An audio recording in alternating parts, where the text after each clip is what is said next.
Guys, welcome back to the Baseball Podcast. We're here reporting to you again live from Baseball Podcast headquarters. Okay. And we're here today with a very special guest. We're here with the Frilled Shark. Hey, would you like to introduce yourself to the Baseball Podcast crowd? Speaking on behalf of all sharks or just yourself? Just speaking on behalf of Frilled Sharks, pretty Okay. pretty old community of sharks. We Okay. go way back. All seriousness, my name's Jacob. It's probably easier for you guys to call me. I just try not to dox myself too much online. Right. But I've been actually a longtime listener of the podcast. I have very Whoa. fond memories of I'm sorry to hear that. Yeah. Yeah, that's upsetting. Yeah. Sorry, I have some fond memories of 2022, late 22, early 23. I was getting ready to move from California to Oklahoma for my work, and I was running errands, getting luggage stuff and stuff taken care of, and I was just playing the podcast, Really? just talking about the WBC as I was out and about. Yeah. Oh, that's so Wow. nice. Tom, I think this might be our first honest to goodness fan. Well, who we aren't related to. Yeah, I was about to say, like my mother-in-law will always hit me up and be like, I love your latest episode. This might be the first person that someone I didn't know told me, hey, I listened to your show. Yeah, it's pretty impressive. You know what? No, We're that's really finally nice, man. making Thank it you. Yeah. I'm Yeah, not really fast. Go ahead. Sorry, go ahead. No, I was going to be silly, so you go ahead if you got something good.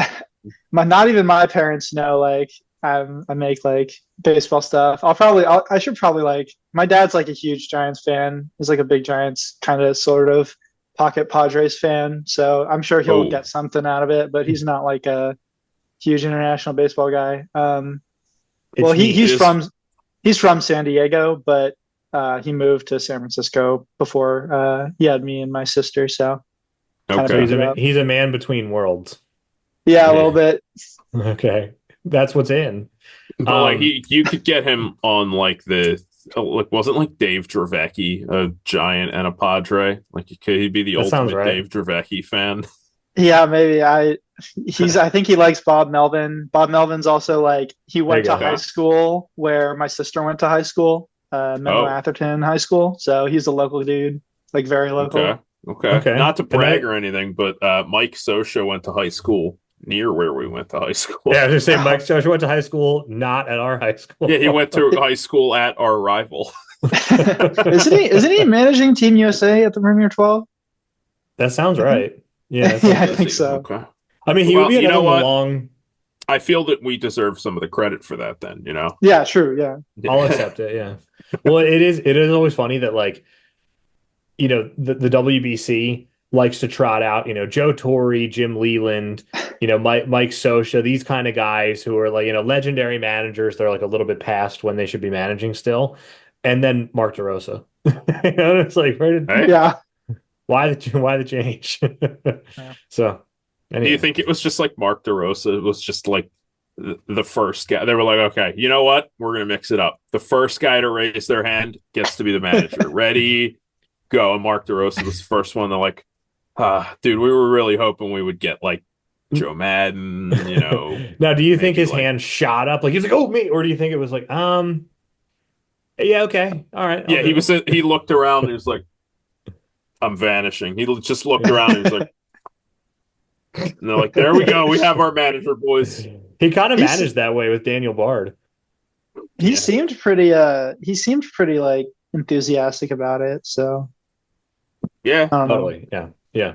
So, all right. One question for you on a personal note before we start talking about baseball. What is a frilled shark?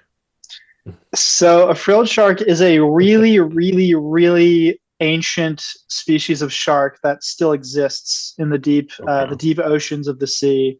Oh. I think they're categorized as living fossils. They were coelacanth kind of thing. yeah, so kind of that Okay. sort of thing. I know they they don't come up to the surface much. So there's not a whole lot of video footage of them, but I know they've been on Shark Week recently, kind of as people have explored the deep sea more and more. I think one of the only places they come up ever is Japan. So there's one really, really famous video a dying frilled shark that was got in an aquarium in Japan. So I don't know. I think I was like trying to make like a gamer tag like when I was younger, and I was like, oh, what's something that's like unique and is not taken? And I was like, well, what's my like favorite animals? Because I was like in middle school or whatever, and I was like, oh, perfect. perfect. Yeah, no one knows what this is except me, basically. So Perfect. I was there first. Yeah. Yeah, I was imagining like Jaws, except with the frill from the dinosaur in Jurassic Park that shoots the tar at Dennis Nedry. Yeah, yeah. I I mean, was imagining like that combo, you know? that's not too far off. Like their gills are very frilly. Okay. But they're maybe a these little are bit. these sharks are fancy boys. Okay. Yeah, man. I'm They picturing have like the like very like doilies for Shakespeare. grills. I'm picturing Grills? like the Gills. Shakespeare kind of collar. You know what I'm talking about? Yeah. What I found funny was so I got like my Twitter like YouTube profile picture commissioned from a guy I found on like Ko-fi or something. I Okay. think his at handle is in my profile for people if they want to follow him or whatever. But like the way he drew the frilled shark, because he like I was like, can you make him look like more like a dude because he's like this long eel-like shark. He like had him Yeah. standing up, but it like made it look Right. like the frills are like his beard, kind of, which I thought was Oh. funny. Okay. But you know, Okay. I can't grow facial hair to save my life, unfortunately. If it makes you feel Well, any better, neither. I can grow it, except for like here. It will never connect, Now, which is I really do want annoying. to say, if you can't grow facial hair, I mean, I just feel like that's one more thing you have in common with all other frilled sharks. Yeah, True, with yeah. with aquatic life, you're right. Yeah, my True. understanding is that sharks are not known for their facial hair. So this really feels on brand to me, you know? One time I did try to like, God, I think it was like before I moved for work, but like I was just like, okay, you know, for a couple of months I'm gonna try to grow a beard and see what it looks like. And I was like, I'm gonna try to grow a beard, let my hair grow out. And like by the time I was like, okay, I gotta cut this, like I looked in the mirror, I looked like some like I don't know, Oakland A's reliever with like a Ooh. 5.5 ERA. And I was like, oh God, this Yeah, needs to end. Very Andrew Chafin of you. I wish I could pull. Chafinian. I wish I could pull Andrew Chafin's hair and facial hair off. That's like too much, though. You know what I mean? You get Andrew Chafin. Would you describe him as extra?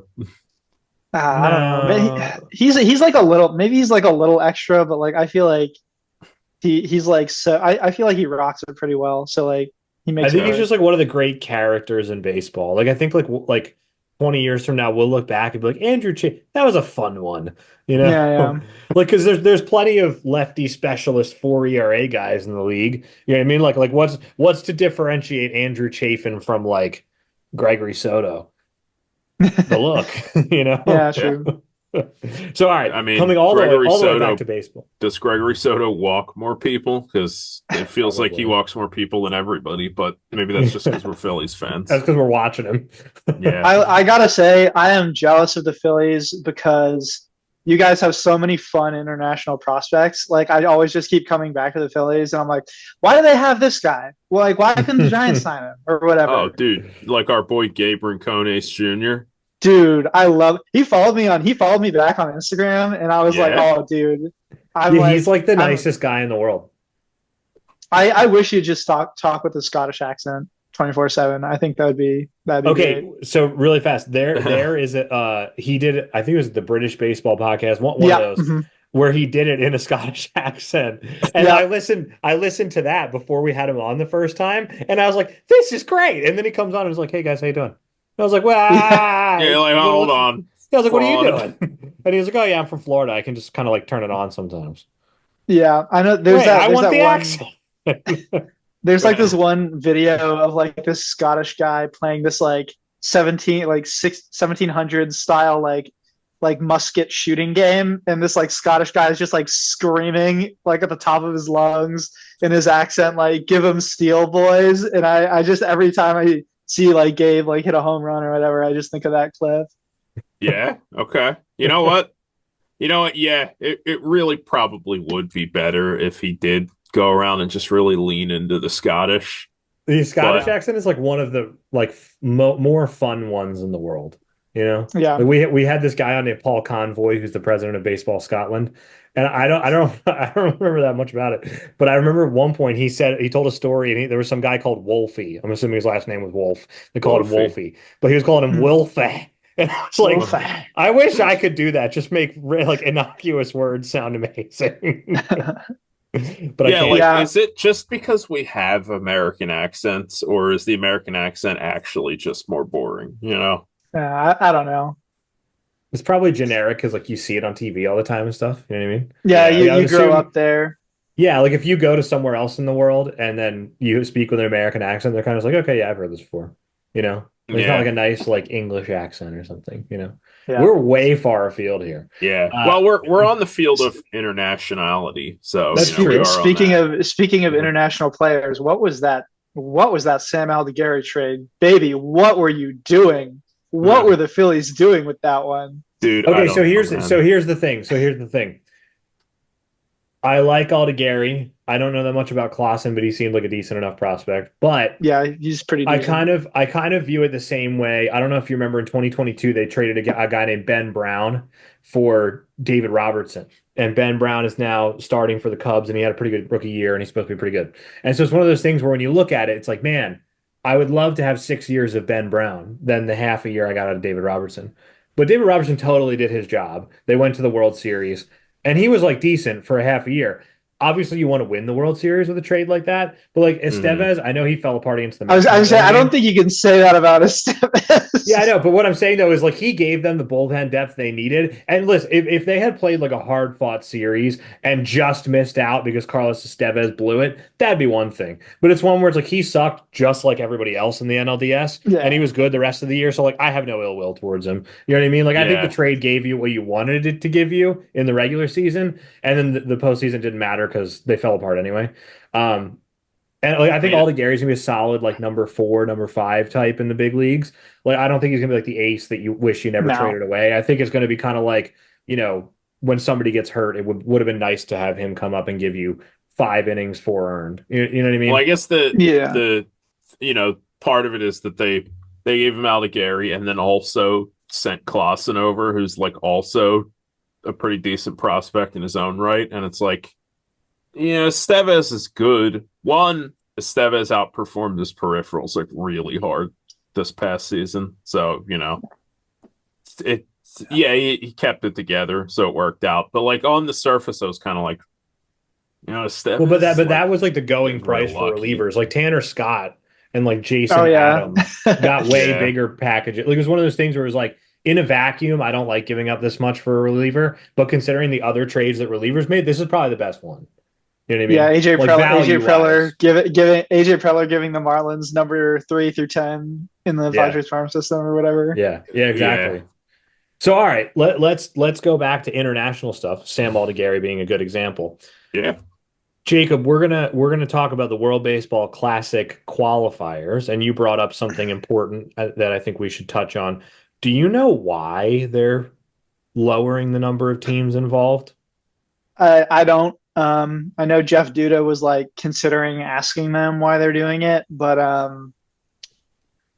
yeah, I don't know for sure. I would assume it's probably something to do with maybe it being like the 3 year cycle, like they have one less year to prepare things.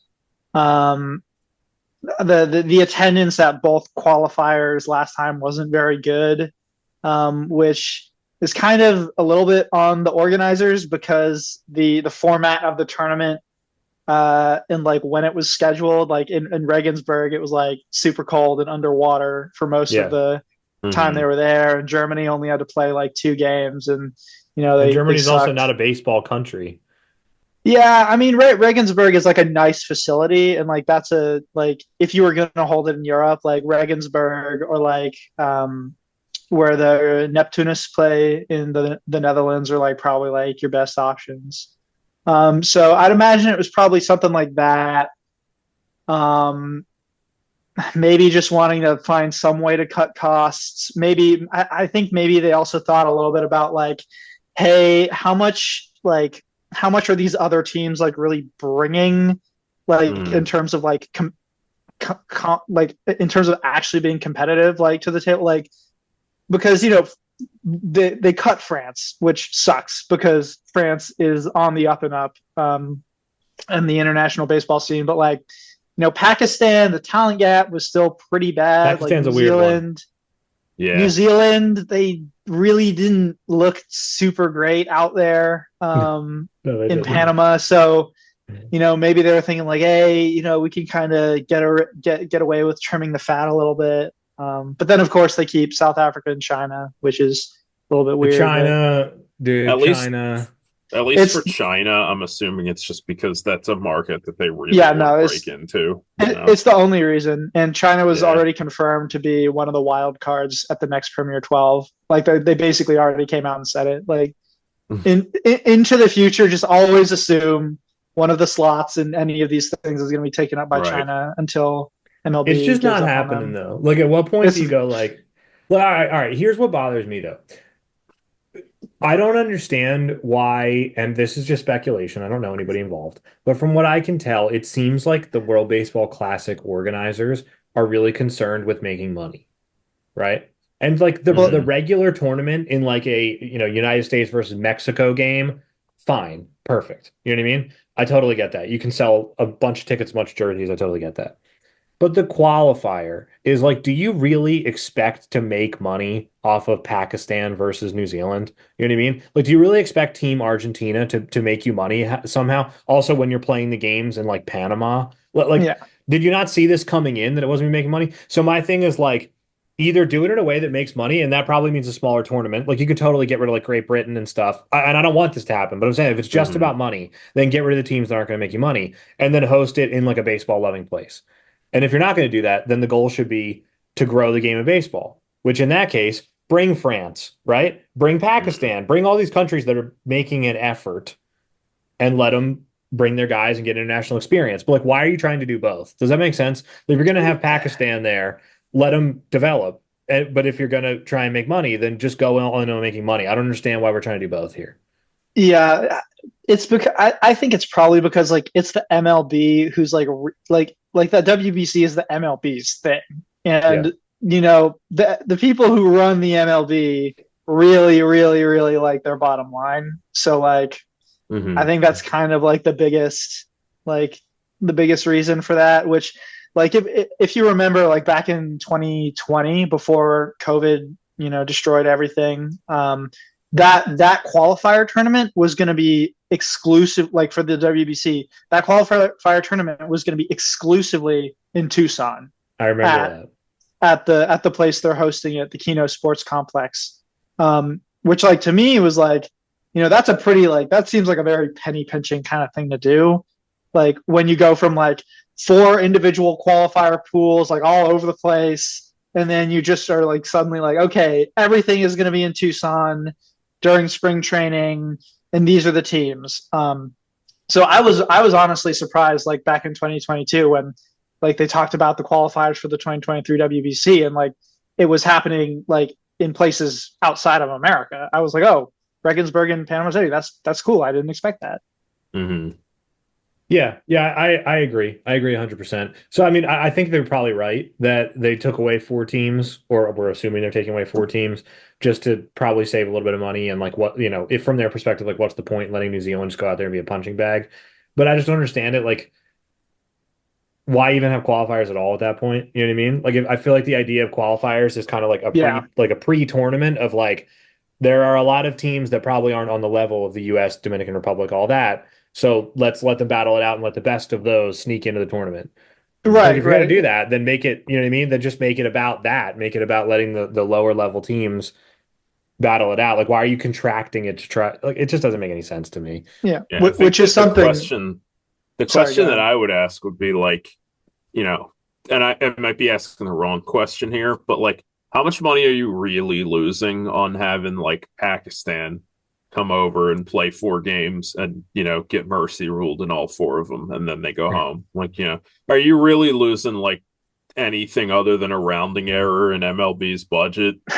So like, to me, it's like, dude, just write that off. Okay, you guys probably lose that much money just like not thinking about it. You guys are losing that much money on the A's. Like, why don't we just, why don't we just grow the game, boys? Isn't that what we're doing here? Like, are we really going to cede the ground of that to like Baseball United? Oh. We're just going to let them handle it. Yeah, Jeff Duda like talked about if you had like some sort of pre-qualifier or had like WBSC administered tournaments like around the world as actual qualifiers for the WBC, it doesn't cost MLB anything because WBSC was going to organize those things anyways. Two, it puts more importance on those tournaments because like, outside of like me, Jeff Duda, y'all, a couple other people, like there's not that many people who care about these like really obscure like tournaments around the world. So like actually having something on the line like would kind of maybe make people care about it more. And then like you could like make sure that like the rankings are more reflective of like who's getting in because like I'd have to double check the WBSC rankings. I think France is ranked higher than China, South Africa, and Spain. I think they're ranked higher than all three of those countries, and all three of them are in the qualifiers and not France. Yeah, and you brought up a good point on your podcast too of like France already has this kind of advantage of Trevor Plouffe, who's on John Boy Talking Baseball and everything, has already hired, and I don't know how much he's being serious or not, but like if you just fly Trevor Plouffe out there and stick a microphone in his hand, that's like a ton of free advertising. You probably already made your money back off that. You know what I mean? And then Team France gets to go, or if they want to put him on the field, even better. But if they just want to make him like a special assistant to the whatever, it doesn't matter. But like if they then can then tout themselves as being like, oh, come check out Trevor Plouffe, who everybody watching baseball knows. That's like really good. You know what I mean? Like that's probably better than just not doing that at all. You know what I mean? Like that's I would argue that having Team France like have Trevor Plouffe involved is probably like a better thing for the overall tournament than Team Colombia in general. Even though it's a better team with better players, they don't have anybody as important as Trevor Plouffe. Yeah.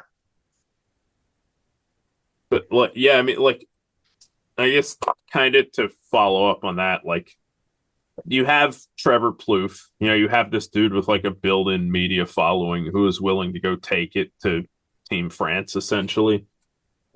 Why is South Africa there? Like, why do they have just to represent the continent? Yeah, it's status, I would say it's twofold. One, representing the continent. Two, they have an active MLB player who's actually good. So it's kind of hard to give them that. Yeah. Well, real fast, I believe, correct me if I'm wrong here, I believe now it's scheduled at a time of the year that they can have MLB players play in the qualifiers. Yes. That's the thing is that they used to let MLB players play in the qualifiers like 2017. Like Peter Moylan was on Australia and he helped them beat South Africa, I think, to qualify in 2016. So in 2022, I'm not really sure why they didn't let like MLB players play. Although it is interesting to think about MLB players. Actually, I'd have to double check when the pools were, but like there was no MLB players last time. Probably MLB players this time. We'll see who actually decides to show up. We'll see who does it. Mm-hmm. Yeah, I would really hope Max Kepler and Brendan Donovan both show up for Germany. I know Donovan, he was committed to playing in 2020 when they canceled it, and he's not even he's not German at all. He was just born like on an army base, but that's a huge get. That's like a 112 OPS utility man. You can just stick wherever. Right, a 112 OPS in MLB is like a 300 OPS plus at at the qualifier level. Probably. You're really like you could really get the high school experience where there's the one guy who everybody's like, yeah, we know this guy's gonna get drafted. He's batting 980, and he throws a no hitter every time out. Yeah, I mean I'm looking forward to it, and I'm very glad that they will have, because it was really frustrating that the only notable names last qualifiers were like washed up guys like Vance Worley. I'm very glad he played. I was really excited for that. guys, right? Like Noel V. Marte was there. Yeah, that's true. Yeah, That's true. yeah. But like, it was annoying that like there was no Max Kepler on Team Germany. Also, like that's a huge difference for Team Germany. Like he's hands down the best player in the tournament if he Right. plays, But Yeah. they didn't do it that way. Sacramento, California legend Vance Worley, I think. Yeah. Yeah. So okay, so I was Yeah. talking about this with Tom. I think it's so funny that Great Britain, because of the empire, can just lay claim to so many different parts of the world. Like that it was like, hey, Vance Worley, you're born in the United States, but your mother's from Hong Kong, which at the time was a British protectorate. Yeah, so Right. It's not technically, anymore. So technically, that would make you eligible for British citizenship. And so I was telling Tom, I was like, we should just never stop with this. Like, I want Kumar Rocker on Team Great Britain. I want yeah, both the God. Lighters. I want Every like American Jacob player, first of DeGrom. all. I want Trevor Austin, Bauer. I want Chapman. I want Tristan Austin McKenzie, the Bryce. Nailers. Austin Austin Bryce. Yeah, I Bryce, want another. I want Team Great Britain to be a juggernaut. Dude, I was every a little American player, they can lay claim to us. I was a little True. All of a surprised sudden, they're they. the best team in the world. I was a little surprised they didn't try to get like Dylan Unsworth and Taylor Scott to play for them from South Africa because they Yeah. should both be Yeah. eligible. Yeah. Maybe they had to fight That would be one out really with the funny Netherlands. if Taylor Scott's like one of the two major league players in 2026 on Team GB. Yeah. Yeah. It would What be him and hilarious. what was it, Trace Thompson? Yeah, Trace Like- Thompson, Like I Jazz think Chisholm could play. Jazz, Gabe might be in the majors by then if he Oh. keeps tearing it up. We're Yeah, pushing probably. for it. Probably. Yeah, but Team Great Britain being a powerhouse, like I love the idea of that. You know what I mean? Like I Yeah, love kind of doing the Israel thing and just having like zero British guys but being amazing. I think it's funny, but I also hate it. Like I really hate it. This is coming from someone who lived in Great Britain for 4 years, and who is probably by that claim more British than a lot of the people on the Team GB Get roster, on the team. perhaps. Yeah, maybe I'll be like assistant analyst or something. Yeah, you should hit him Okay. up. You should Yeah. hit him up. Now, No, do you have to have like British citizenship to be like in the front office, or are they that I don't strict know. about it? No idea about that. I like the idea of them being stricter on like team personnel than actual players. You know what I mean? I Like think, players run out whoever you want, but if you want to sit in the office, we got to prove that you're real. You know? Yeah, Yeah, they're gonna get, I like, think Alan Trevor- Turing. I think Trevor Hoffman was like the pitching coach at the 2016 qualifiers for them or something like that. Yeah. Well, I think his mother is British. I think his Okay, mother is like alright. from No, Britain. it's just like he drank tea one time and then like close enough. Yeah. Oh. Well, okay, so one that I always think is interesting is Brazil always has like a stacked coaching staff. There's always like Yeah, Barry Larkin, Larkin. Steve Finley, LaTroy Hawkins. Etc. Yeah. Yeah, and it's like what Yeah, like, then why? on the field they have Jan Gomes and the local high school team. Yeah. Hey, Jan Gomes is probably going to hit like 450 at the qualifiers. Yeah. Oh my and he's gosh, like yeah. 40. Yeah. Yeah. But like I always think that's so interesting where it's like, what about Brazil in particular? Like I'm assuming it's just somebody in the Brazil knows somebody and that sort of thing. I think it actually has to do more with them being like a market MLB wants to get into Yeah. more. That was Because- what I was gonna guess. Yeah, Brazilian sports fans are crazy. Like, Yeah. there's a lot of raw athleticism to be pulled out of Brazil. It's For a the huge sport. country too. Like China. Yeah, and they have that huge Japanese immigrant population in Brazil. Mhm. Yeah, but half of 75% of the things I know about like world politics and like fun country facts come from international baseball. Yeah. Like Brazil has the largest population of Japanese immigrants or Japanese people living outside of Japan, more than the U.S., more than anywhere else. Was it? It's like, oh, wow, you're Daniel very that well we read. talked to about that because we did talk on the podcast to somebody about how Brazil feels like such fertile ground to like grow the game of baseball, and for whatever reason, just hasn't happened yet. Was that I think it was Daniel? Sean. I think it was Was Sean. it Sean? Okay. Yeah, I mean, they produce they're producing like minor league talent who they are legit. Like Eric Pardinho took him a little while, but he looks like he's probably going to be a quality major league pitcher. Thiago Vieira, I think, was good with the Brewers this year when he wasn't hurt. Yeah, he was but good in throws Japan 100. too, right? Yeah, I'm not sure what his stats were for Yomiuri, but he throws like 104. So, That'll I mean, do. that'll play. yeah. Vinicius dos Santos was given a pretty big signing bonus by the Giants. What a name. Yeah, another great one. But I posted somewhere that I found the greatest international baseball name of all time, which is from Germany, one Titus von Kopf. Whoa. Okay, wait, Yeah. that's good. That's good. May I raise you one Sicknarf Loopstock? Oh man, his retirement got me crying in the club. I was tearing up when he was getting his flowers in Aruba. That I think is my favorite name, and I read somewhere that's because his father's name was Francis, and they spelled it backwards. Wait, really? Yeah. That's my favorite thing ever, dude. So it's Nomar Garcia Parra Part 2. Yeah, it's just, I just love how like the Netherlands, like you can just go on the Netherlands roster, or you just like click like sort by birthplace, minor league players, Netherlands, Curacao, Aruba, etc. And it's just like the most like hilarious names you've ever seen in your life. Oh, I don't mean this in any offense to Dutch people. I have a very good friend who is Dutch, and she agrees with me that it is funny. Oh, the names are awesome. It's definitely like the fact that their names all sound like, and I understand IKEA is like Swedish, but they do have a tendency to sound like products at IKEA. You know? Well, wait, who's the kid? I think he's Dutch, but he might be German. The you talk about him a lot. Stein. Oh, Steen van der Schaaf. What a name!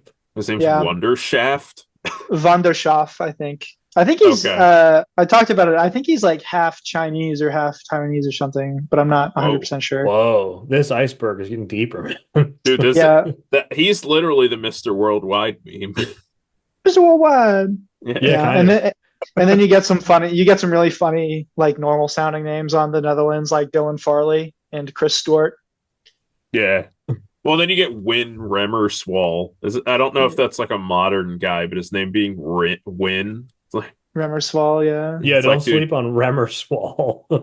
but like Win, like if you go out there and you get hit around and you lose a lot, that's the funniest first name ever. Yeah, my understanding is he did do that. Yeah, that's true. Tom, do you want to start another meeting? We're about to get booted. You know what? I don't want to, but I will. Jacob, I got to ask, what got you started in the international baseball sickness that we all have? The terminal illness. Yeah, pretty much. I'm afraid, yeah. No, it's like a wasting disease. I can't remember exactly how it came up, but it was like 2015, 2016. I was on YouTube, and for some reason, I ran into highlights of the 2013 WBC, and I think I watched the game where Japan lost to. I think I watched I was like, oh, this is in San Francisco, like. I was living overseas at the time, so I couldn't have gone. But I was like, oh, this San Francisco, like, this is interesting. So I watched like all the semifinals and finals. So like Netherlands, DR, Puerto Rico, Japan. And I remember watching the game Puerto Rico versus Japan. I was like, man, this Kenta Maeda guy fucking sucks. This guy blows. He's selling the game right now. And then Japan lost. And then I was like, wait a second, like, what's this all about? And so I was like Googling it, and I was like, wait, next WBC is like pretty soon. I should go watch it. And then like I watched like basically every single game at the 2017 WBC, although mostly like Japan and the Netherlands. And that kind of just got me started on it. And I've been like kind of in the online sphere of it for a while, like just kind of talking to people and listening to podcasts. Like, I'm a huge like Yaku Cosmopolitan fan, so like I've watched like all his stuff. And then like I was like, hey, you know what? I have a little bit of free time between work things. Like maybe I should like start trying to do this finally. And I finally started doing it. That rocks. I mean, you are already. Yeah. I mean, you put out what, 3 episodes? Does that sound right at the time of recording this? Yeah, the third one was today. The trailer, and then my 2 silly little shit posts. So I will say that you are already light years ahead of our production value. So so don't feel bad. But no, seriously, it is super fun to listen to you talk, and it's one of those things too where like I have like a total blind spot in non like MLB relatable things, if that makes sense. Like if there's a tournament going on and there's nobody that's affiliated with Major League Baseball or something, I kind of don't care that much. The WBSC type stuff. Mm. Yeah, Yeah, or that's fair. like baseball 5, I just can't do. I'm sorry. Are you familiar with this, Yeah, Tom? I Like I've it's one of seen those things like where like video of it, and I'm like, can I just watch real baseball, man? Like, I yeah, just it's loved like Jeff's go ahead. reaction to it in the podcast. He's like, I feel like I was having a fever dream. Yeah, like kind of because it's one of those things where it's like I don't want to like be too hard on it because if it's actually like I understand the stated goal is basically like, oh, there's all these places around the world that don't have baseball infrastructure, so there's like a way Right. to Yeah. get kids into it. And if mhm. that's true and it's working, awesome. You know what I mean? And that like brings people towards the game of baseball, phenomenal. I happen to think it's the stupidest thing in the world. You know what I Yeah. mean? Like it's like Yeah, it's yeah, like, I just look at it and I go like so you took the game of baseball, you changed everything about it to make it not really baseball anymore, and then called it baseball 5. Like, so wait, I don't know. just to clear this up, is that the game where like instead of like a pitcher, they have somebody like at home plate who like tosses the ball up, and Yeah, and then then he like the smacks it with his hand, right? yeah, Yeah. there's like a beach game that people play that's like that to a T, and it's not baseball. Yeah. It comes across like a game I would have played in elementary school with my friends, Yeah, it's like like wall during ball. recess or something. Yeah, yeah, that's exactly like it literally like it seems to me like everybody's out on the playground and the teacher dumps out like the gym bag full of stuff and you find like a tennis ball and are like, all right, what if that was home plate and you hit it with your hand and we'll play it that way? Yeah, You pretty know what I much. Yeah. mean? I don't But understand why you wouldn't just do like stick ball. Like that was kind of already the accepted we don't have anywhere to play or any equipment baseball substitute. And like it builds all the same skills, at least hitting wise, as real baseball. It's just, you're using a Yeah. The stick the and like a tennis ball. Like the thing with like the stick and the soda bottle cap or whatever, like yeah, even back that, like, control or whatever. that's like if you can dodge a wrench, you can dodge a ball. That's the baseball equivalent of that. If you can hit a bottle cap with a stick, you can hit a baseball with a baseball bat. Exactly. Yeah. But like, why are we playing slap ball? Like, I I don't mean, look, know. I think what it comes down to is if it actually works and that makes kids from around the world get into baseball, then mission accomplished. You Hmm. know, Yeah. I don't If know I if see a I legitimate prospect from like Tunisia in the next 20 Yeah. years because of yeah, yeah, baseball 5. yeah, Doesn't exactly, it feel exactly. like I wanted to bring this up because I've been watching some video from it. It doesn't it feel like something like the Arab Classic is like a little more on the mark in terms of growing the game in countries like that? Like one, I think that it's the greatest possible sign we could get of an American culture victory that we have an Indian guy who spent like billions of his own dollars to start a baseball league in India, and now he's doing outreach to the Middle East. But like, my understanding is that a lot of those like Arab Classic teams, like the Palestinian team and like Nepal and all, like they're kind of just grabbing like cricketers and just being like, Yeah. hey, you want to play a game that's like kind of similar, but like, it's a little different. And then they just put them out there and they play baseball, and like Baseball United just bankrolls it. Like that feels like exactly it. Like, am I Right. wrong? Right. Mhm. You know? I think a lot of like what Baseball United is trying to do is like good. I just think the way they kind of go about like marketing and promoting and organizing is not good. Yeah, what don't you like about it? That's a good thing for us to talk about here. Because Baseball United is I feel like it has the potential to be a really good thing. And I think that it was really cool last time, but like, what do you think is bad about the marketing and all that? I'm interested in that. Well, first of all, a pet peeve of mine is I have a lot of like artist friends, and they're very anti AI art, and like Baseball United was like using AI art as like promotional material, and I was like, how much I money could is going into this? Like, you could just pay a concept artist to make something look like it right. actually is going to look like, right? On That's the one other thing. hand, I mean, the dude who runs it is very tech bro-y, and tech Yeah, bros love them some AI art, even when they yeah, have plenty of money to get real art. They're like, dude, you gotta let an AI do it, man. yeah. I'm not I'm originally defending from it. I'm Silicon just saying Valley. I think that's probably why. Yeah, that and like the website is like it looks slick, but like it lacks some functionality. Like Arab Classic, you can't see the rosters on the website. None of the rosters are Right. there. Like someone was like, "Oh, how is this South African kid playing for UAE? But he looks really cool." And I'm like, "Oh, who is he? I wish I knew. I can't find out because there's no Yeah. roster." Yeah. So like, It's you lost to know, history. yeah, I Yeah. don't know, like that kind of thing. I thought the showcase was like, they clearly didn't promote it like super well because the attendance was pretty bad. I think they're just like I think they might be trying to do a little bit too much like Yeah, from the I would agree. start.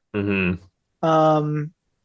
Also, like I think the team branding, like I don't want to say like the teams are like bad because like I think the uniforms actually look pretty good for like especially like what it is. Like I would buy Mm-hmm. like like the UAE Palestine uniforms. Those look pretty cool, and like the material looks good. But like the actual like branding, like the theming is kind of weird. Like only the Arabian Wolves kind of like evoke any sort of like feeling of where they're apparently going to be playing. Like the Karachi Monarchs is like okay, like Yeah. I guess, but like couldn't you could have found something more like related to Karachi, I guess. I don't know, like that kind of thing too. Yeah, it sounds like your issue with it. The way I might boil it down is a lot of the branding does feel very like corporate, Yeah, which I understand baseball is very corporate now, but like yeah, MLB still has the heritage of like a time when it wasn't. So like you still have teams that have all the same branding from like 100 years ago. Like you get the Tigers and like the Red Sox and the Yankees and all. And like, yeah, I mean, if you did the Yankees logo now, it might be like, that's it. That's all you Yeah, got. it'd be lame. But like, the Yankees logo is itself part of American culture, not just New York culture. But like, you know, even like MLB teams, I just feel like are kind of like you were sort of asking for, like a little more connected to where they are. yeah, Even the Rockies, the Rockies don't do a lot of things right, but you could definitely tell they're from Colorado. yeah. They do not leave that up to the imagination. No, and it's not like I have something out against like Baseball United. Like I Right. don't want people to think that. Like I really hope they succeed and enjoy like as much success as they can reasonably get because like obviously that would be awesome because Hmm. maybe by the time I'm like retiring from my job and like like starting some like baseball scouting newsletter like Jim Allen, Jim Allen, that guy, he does like MPB stuff, or like Roger Munter for Giants prospects. Like when I'm like that old, like maybe there's like prospects coming out of like the UAE and Nepal or Hmm. whatever, and that'd be awesome if it was due to Baseball United. Well, yeah, Yeah, that would I have the kind of potential to feel beef up like the Premier 12 and like World Baseball Classic too. And, they clearly want players to come out of that region because Team Pakistan is still around. So, the Yeah, fact that we I'm a haven't. little sorry. Go ahead, sorry. Yeah. I'm a little confused. They haven't tried like making India more like of a priority because like there's the $1 million arm thing that happened like forever ago, and like Hmm. those guys they had for that actually weren't too bad. And like it's a huge country where like most people speak English, and there's a lot of people who play cricket. And also a natural regional rivalry with Pakistan that you could like kind of play off of, like Korea, Hmm. Japan, Mexico, USA, that kind of thing. But you know, China, I guess. Well, like I get it that I don't think India is quite as wealthy as China is yet, even like No, per capita, but like I think it might be a bigger market now. I think that India might be the most populous country in the world now, but if it's not, I think it's it is, right isn't there it? with China, and it's yeah, just like they're neck and neck. Yeah, on that alone, it's like we're really just not going to do that, like at yeah, yeah. all. I can't wait for the world to get into a shooting war between India and Pakistan because of Baseball United or something. Yeah, yeah, It's not Kashmir that sets that off. It's the Arabian wolves. Yeah, that's my reaction to like people being like, "Oh, WBC qualifiers. Why isn't China playing in Taiwan?" I'm like, "You look, man. I think it'd be funny, but like, I also don't want like nuclear war to start." So Yeah. Have you ever heard that Taylor Swift song "Bad Blood"? Like, just imagine that playing in your head while you think about that, and you'll get the idea. yeah, So the way that I view the Baseball United, and like you said, I want Baseball United to succeed. I think it's a cool idea. I feel like, are you a Star Wars fan? not really. I mean, like I've watched the Ha- movies, but yeah, have not you seen really. the new movies? Yeah, yeah. Okay, so I think I speak for a lot of people saying that the new movies really suck. And the problem is that it's just turned into like a fan fiction, right? Of like, and what if we brought back Emperor Palpatine and there was this girl who beat up all the guys? And what if people that weren't Jedi could have the Force? And it's like these things like they don't actually make any sense within the context of the movie, but it's somebody just thought it would be cool to throw it all in there. You know what I mean? And like it doesn't Yeah. actually work. But I don't know anything about writing a movie. And so if I were tasked with writing Star Wars, I might just throw all that in because I think it would be cool. And it's not actually a good idea. And it's kind of how I feel about Baseball United. Is they're like, and Ryan Howard, Adrian Beltre, Albert Pujols, Nick Swisher, and they're throwing all these names, and it's like, well, who's on the field? Dylan Thomas. But forget about that. You know what I mean? You know what I mean? And Yeah. it's like, and like, okay, like Robinson Cano played, sure, like Bartolo Colon, like that's all cool. But it's like these aren't good players anymore. And I understand you can't get good players because they're playing MLB. But it's kind of Right. like, if I were some random kid in Dubai and I didn't know anything about baseball, I don't think Bartolo Colon would bring me in. You know what I mean? Like I don't understand why that would be an appeal. Like it's hilarious to me and I love it. I don't know why it's working. I don't know why it would work for the people that you want it to work for. Does that make sense? Right. I think they're hoping like when it becomes more of like an actual winter league, they can like try to poach off like, ABL guys, like Hmm. winter like Mexican winter league guys to kind of bolster it up. And so you might see like, maybe you could get Nico Puaka Grego, for instance, to play in Dubai or whatever. Another This Phillies Uh, guy prospect. for you. Another Phillies prospect, absolute legend. Um, I think uh, that they would have one of the big advantages that we talked about. I think with Eric was, or no, I think it was with Dan. Was that a lot of guys like to go to Australia for their winter league because everybody speaks English there. yeah, English is like the one language in India that most people do speak. So yeah, like, you would have that as opposed to like if you're going to like Venezuela or like, any Latin American country, you might have a language barrier. Like Indian English is not fully identical to like American English. It mostly is, but like, yeah, it would be fine if you I'm went sure over you'll there. be yeah, You'd be fine. able to talk to everybody just fine. yeah. So that would be a big advantage that, that maybe will help them. Mhm. Oh, I thought you were going to keep going. I thought you had Yeah, something I else to was like, I was like, say. yes, go ahead. Yes, Yeah, no yes. problem. Yeah, I mean that makes sense. I don't know. Should we just go back to the qualifiers because I realized that's what we originally wanted to talk about, and now we're talking Yeah. Sure, yeah. about But now hey, we're talking we're about baseball we're going United pretty stuff. far afield here, but I like it. No, that's fine. That's fine. I'm having a blast talking about baseball United, but I also realized we're just being super negative. You know what I Yeah, I mean? mean, And we're being hey, the Palestine uniform's pretty good, and they actually put up a pretty good like they showed out pretty well today. Yeah, I think they scored like 11 runs today. Yeah, the UAE uniform pretty cool. Who has the uniform where they have pinstripe jerseys and then they don't have pinstripe pants? It's not Pakistan, is it? what? I know Pakistan has pinstripes. It might have been like Nepal. I I gotta just I like just that.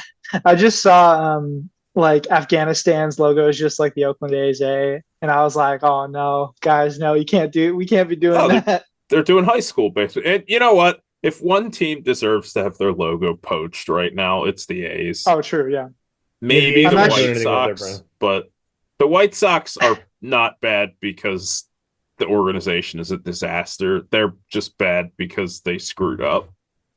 Like the A's like want Whoa. to be bad.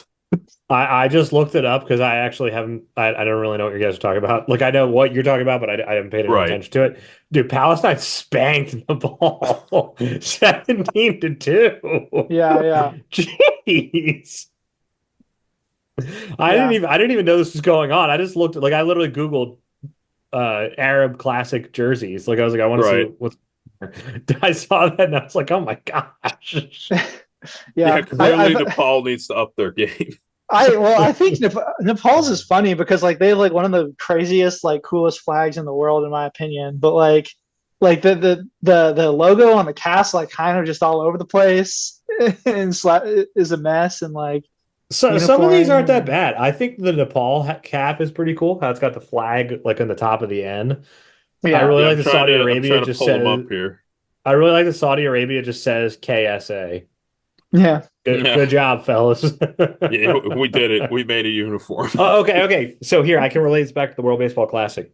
Jacob, why are some of these teams allowed to put zero effort into their branding? I know you don't have an answer to this, but like the Great Britain jerseys, Oh, or like they bought them off Epic Sports for like or 20 like Team bucks. Italy. Like why is team like first of all, why is Team Italy blue? First of all. Second of all, why is their cap just an I? Just like a block letter yeah I. What is wrong with you yeah. people?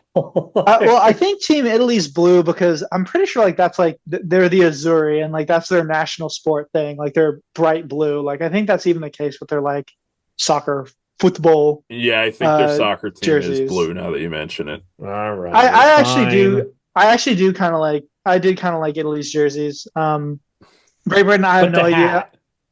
Yeah, the hat was pretty bad. The hat's Yeah, brutal, man. I don't really understand like because the thing is like the Great Britain home jersey wasn't even that bad. Like the Great Britain like lettering on the chest, yeah, it's kind of Yeah. bad. But like the right. red with like the white on the shoulders Yeah, that's wasn't fine. terrible. A little Um, more effort. yeah, the problem was that they played like almost all the games in the away jersey, which is just absolutely god awful. Brutal. Brutal. Yeah, again, Epic Sports. Yeah, they bought Yeah, it in but clearance. but this did actually. I was thinking about this the other day, and I was like, so yeah, why was that the case? And I remember like 2017 WBC, almost everyone's jerseys was like the same.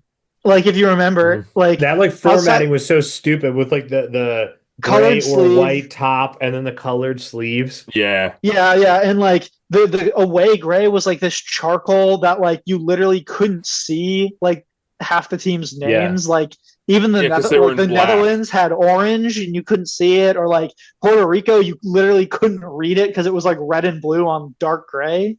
Yeah, Yeah, it was bad. Although one thing I will say, in 2017, Team Israel's logo with the Star of David and the eye, flawless, perfect. yeah, it's a good And logo. then this year they like doubled up the star. You know what I'm talking about? It's like a little bit Yeah, different. It's yeah, got like two stars.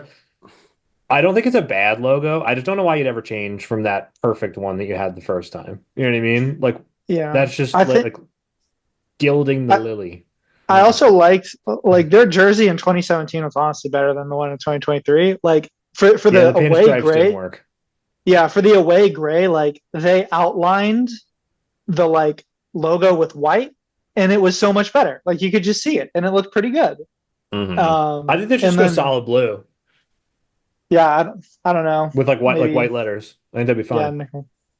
Honestly, like if yeah, you're trying to do like branding, white and gray are pretty tough to brand with. Like, yeah, I understand that that is sort of the traditional baseball thing. It's a traditional sports thing in general, but like my understanding is that away grays are a thing because like when teams went on the road, they couldn't wash their uniforms as often, and gray like gets dirty slower than white. That yeah, But like, rocks. there's really no reason that you have to go with gray. And like, you can make a really bad gray uniform, as we saw with Great Britain, where it's just like, Mhm. yeah. dude, this looks like a sock. Like, why are we doing this? Yeah, Yeah, I do think that like the like highs of the WBC, like going back to like, hey, everyone just kind of do what you want, definitely was like better than like kind of Like the yeah, like like Puerto it's Rico's one jerseys were noteness. awesome. yeah. Yeah, those were good. The Netherlands always cook. I thought Japan's was pretty good. The Chinese Australia. ones were the Chinese ones had like Oh no yeah. right being as fire as they were, kind Yeah. of. Yeah, China came out with the most fire threads in like the entire tournament, and they were like not competitive at all. Yeah, they were like not as bad as I thought they like. I thought China was like not even gonna like know how to play baseball, No, and then no, they because were. in 2017 they were like pathetic, and then Right. in 2023 they were bad. Don't get me wrong, but like they held Australia pretty close. You know what I mean? Like I Mm. don't think they got really mercy ruled. They might have bet Japan. I don't remember, but like they weren't like completely inept. They were just really bad, which was They like I an had want the to say improvement. they had I the don't checks on the remember. ropes for most of that game. Yeah. Yeah, Oh yeah, that was Czechs the one I won was in thinking like of. a Sorry. late rally, right? Yeah, yeah. Yeah, my guy Martin Miujic Music. hit a homer. Yeah, I mean, I thought China was like not as bad, although I still am very anti-China in the World Baseball Classic, just because it's like it's I would say it's like unearned. You know what I mean? Like, it's like you're doing Well, it it like is. Yeah.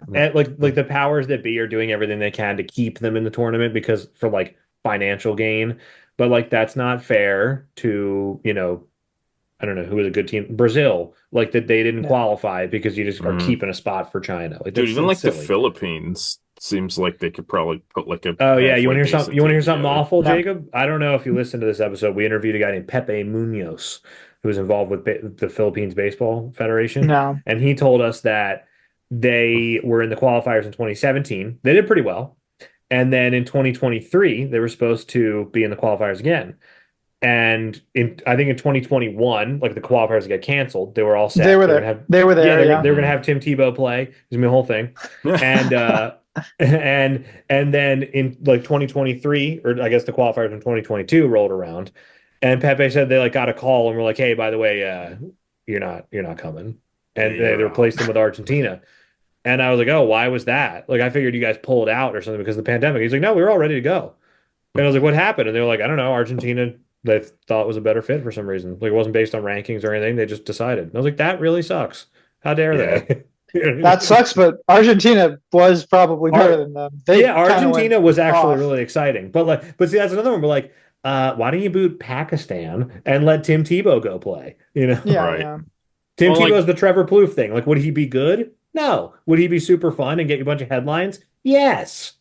I would give anything, and I mean anything, to watch like 45-year-old Tim Lincecum suit up for the Philippines in the oh, Yes. WBC qualifiers. Yes. he tries to do Yes. his wind up one time and his arm literally twists off.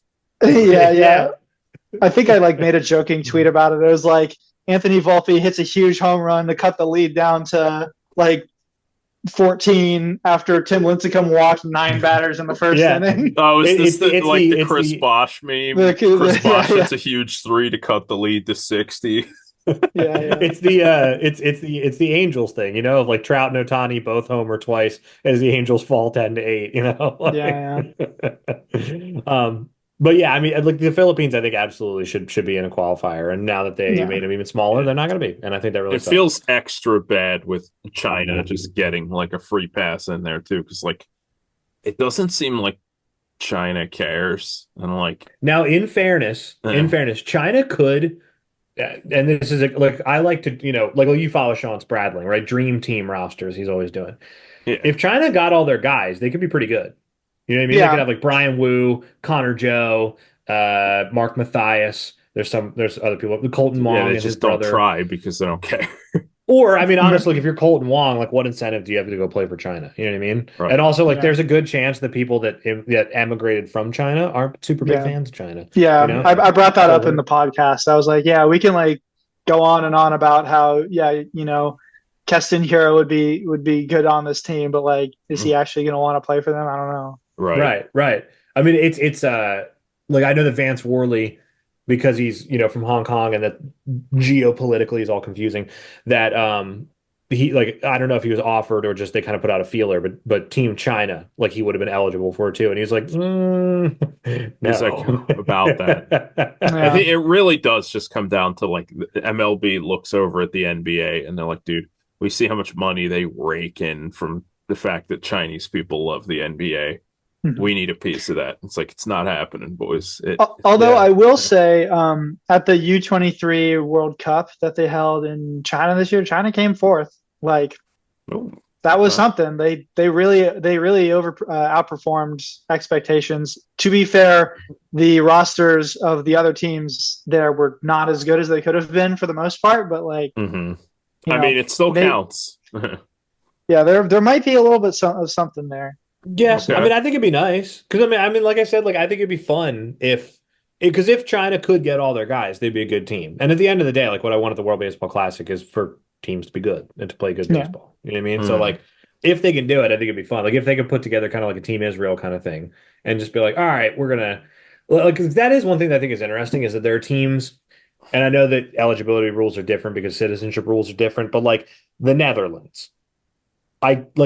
Almost certain there are some American guys. Like I think DJ LeMahieu is one who's like grandparents are from the Netherlands. Like that would be a big get. You know what I mean? But I think they're more interested because they have a pretty good domestic baseball league and they have Aruba and Curacao that they're not going to go down that road. They're going to use their guys. And I understand that and respect that. But I kind of am like, it's what is it, like the mad doctrine of like if everybody's cheating, you should be cheating. You know what I mean? Like Yeah, if Israel and Great Britain and stuff are bending the rules to get their not even bending the rules, these are the rules. But if they're doing everything they can to get their guys, then you should too. You know? I mean, at least with yeah, LeMahieu at this point, it might be like they look at him specifically with LeMahieu. It's like, is he that big of an upgrade over like well, but okay, some of the guys but we did two have? years ago though, when he was still hitting close to 300. Yeah. You know? Yeah, I mean, he's not an upgrade over like Ozzy Albies hitting 300, but you put him at first, he's an upgrade over whatever rando dude whose name sounds like a candy that they're gonna put there.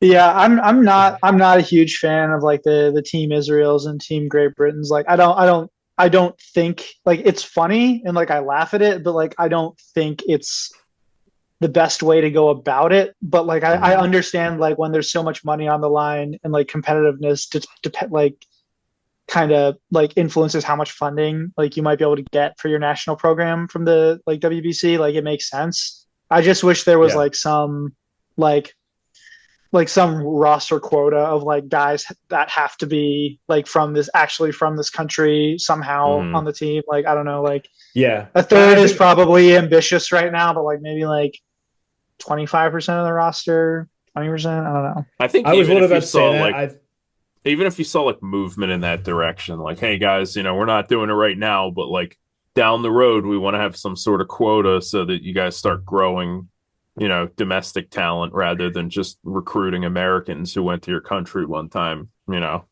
since that is kind of the spirit of the tournament is we want it to be like, you guys are using domestic players. Yeah, I think that like I think it goes too far in both directions because like Team Israel, like I'm a huge Team Israel fan. I love it. And it's one of those things where like don't blame the cheaters, like blame the people making the rules. You know what I mean? Like don't get mad at Team Israel for using the rules to their advantage. Like get mad at the people who are making the rules, But the way I kind of view it is like I love the Team Israel's good because I'm a Team Israel fan. You know what I mean? But it's as simple as that. But like I think I would be okay with saying like 25% of your roster has to be homegrown talent. Like that's fair. You know what I mean? Like you can still Team Israel can still get most of their guys, but then also you don't look at the roster and go, nobody hears from Israel. Like that's not quite fair. The one thing I don't get though is when people say like, well, we should just make it that you have to be a citizen. And it's like, do you understand how many teams that would just totally kneecap? You know what I mean? Like you'd have like you'd basically have like a 10-team tournament at that point. Like you have to have like baseball is just not at the point where it's developed internationally enough that you can do that. No, yeah. Yeah, I think another thing that like for me annoys me is like when these teams like Great Britain like they do this one like they play the game to get the funding. Okay, the rules are the rules are the rules. Yeah, you have to play the game. But then we see a youth tournament like U18, U23, still not that many British people on the team. And like it's kind of reflected in they like every time they do the London series they have like a European development camp.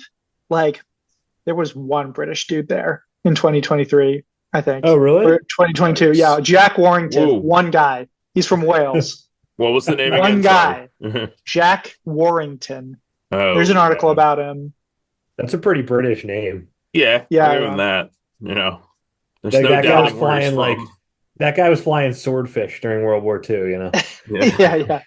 Like that, but like stuff like that is like kind of what really gets me pissed off when I'm like, guys, come on. Like, why are we like trying like points jockeying at the U23 European like There's championship or definitely whatever? diminishing returns after a certain, like the World Baseball Classic. That's where you make your money, you know? Yeah, Exactly. like Yeah. a U23 tournament, or well, like also one thing too is like I think it's very important that like like Trace Thompson's not really very good. I think it's important that Great Britain get a guy like that because one, he's very good in the World Baseball Classic, and two, he's way better than anybody else on the team. And he's a big leaguer, so that's like a point in their favor marketing wise. That's Yeah. important. I understand that, you know what I mean? But or like Freddie Freeman's a great example. Like that's a superstar that Canada gets to bring in where Yeah. they wouldn't otherwise. Okay, great. I'm totally on board with that. I think it's really funny when Team Israel fills out like the bottom of their roster with like a single A guy, like Noah Mendlinger, and it's like, all right, like come on, like how much better is he than the best Israeli player? Like at that point, why don't you bring in one of your guys? Well, Like I completely understand bringing it like maybe. Jock Peterson. Like Jock Peterson is very good. That's a Bay guy Area that I'm legend. yeah, like Palo that's a Alto guy legend. Jock Peterson. like that's a guy I'm totally cool with you bending the rules to bring in. The double A guy in the Astros system, I don't know how productive that is. You know what I mean? Yeah, like that's something that like Jeff and I were talking about. Like Sean makes his like hypothetical lineups and Yeah. creates his cool graphics. Yeah. I made one for Germany for the 2026 qualifiers. I might make one for every team and like see if I can get one of my friends to like like one of my friends who like did a bunch of the graphics design for my channel to like illustrate it because I'm not that good at like Photoshop, etc. But like looking at like the potential German roster, I was like, they don't really need that many Americans this time. Like you can just go with like German dudes from the baseball Bundesliga and like right. Trying to find like the high A or like the single A like German heritage guys isn't really like super necessary for them anymore. Yeah, I get it if it's like Team Israel and they're like, listen, there's a chance that we could make a run. Like if we have our guys and we like are all playing really well. So like maybe you're like, okay, we would rather have the depth dude from Double A than like some rando guy from like Haifa who, has seen a baseball one time.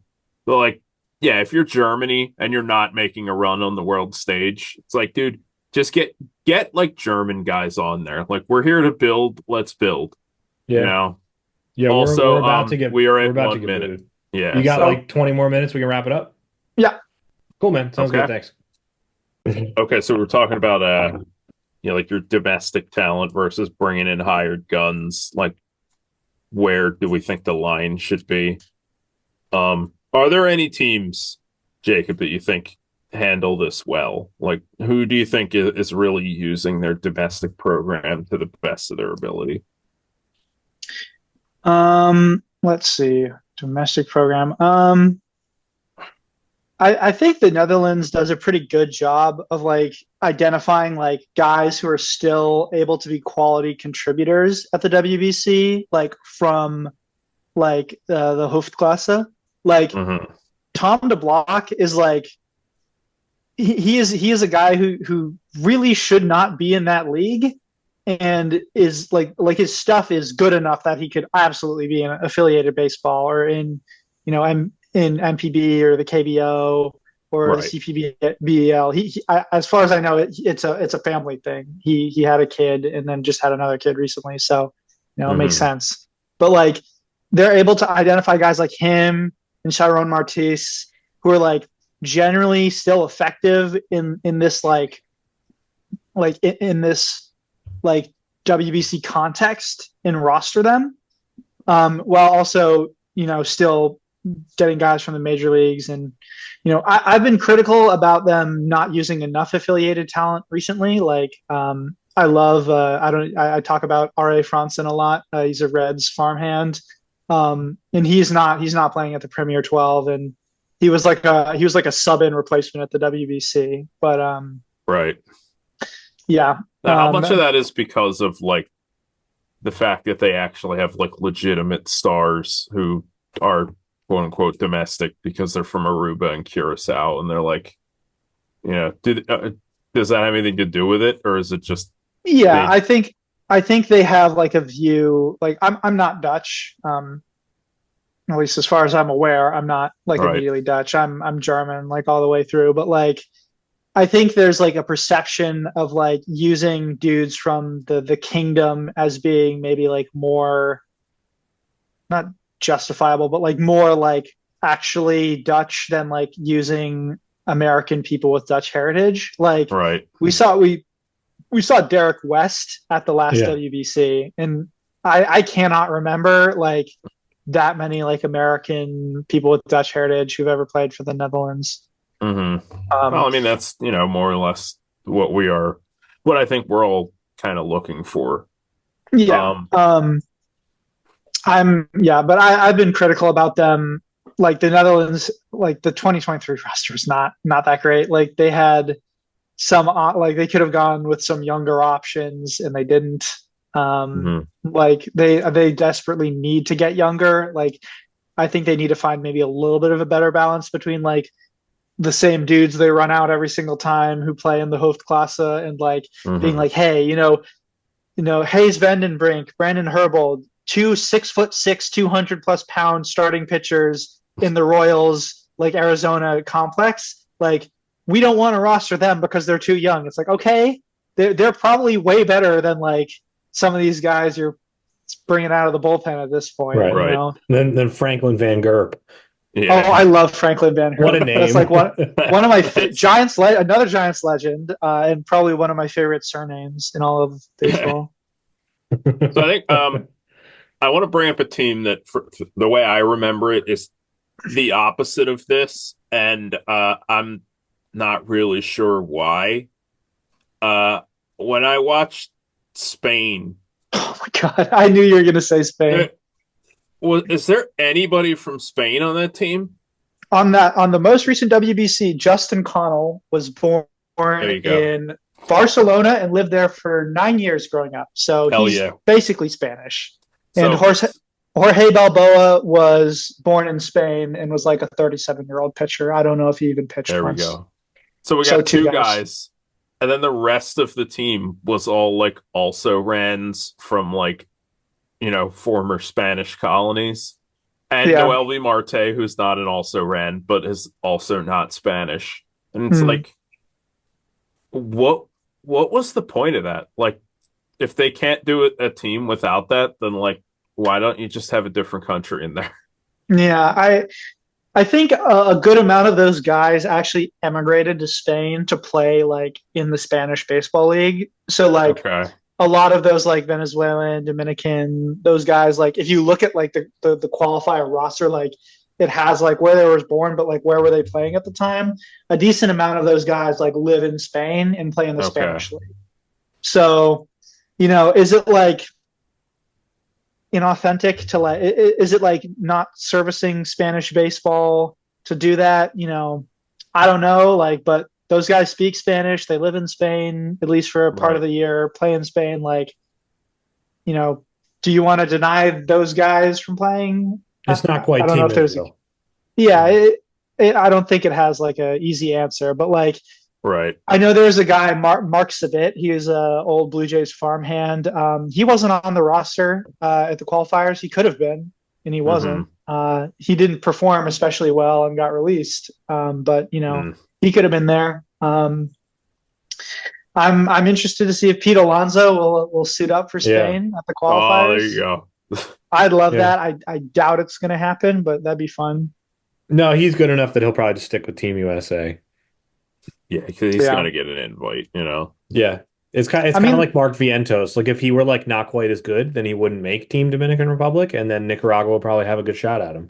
yeah, but there are people who have done like they played for one team in the qualifier and then played for a different one, Yeah. the Yeah. main one. Yeah, that Oh, happened you think this Pete year. Alonso would be like a hired gun? Like he'd go help Spain get in, and then be like, back to Well, the US. he's talked about it. Like I know he's talked about his Spanish heritage a couple times. Like which to me is like, like you keep talking about this. Like, are you going to do anything about it, man? Like you could play for Spain this time. Like it's the off season and like Yeah, put him on the map.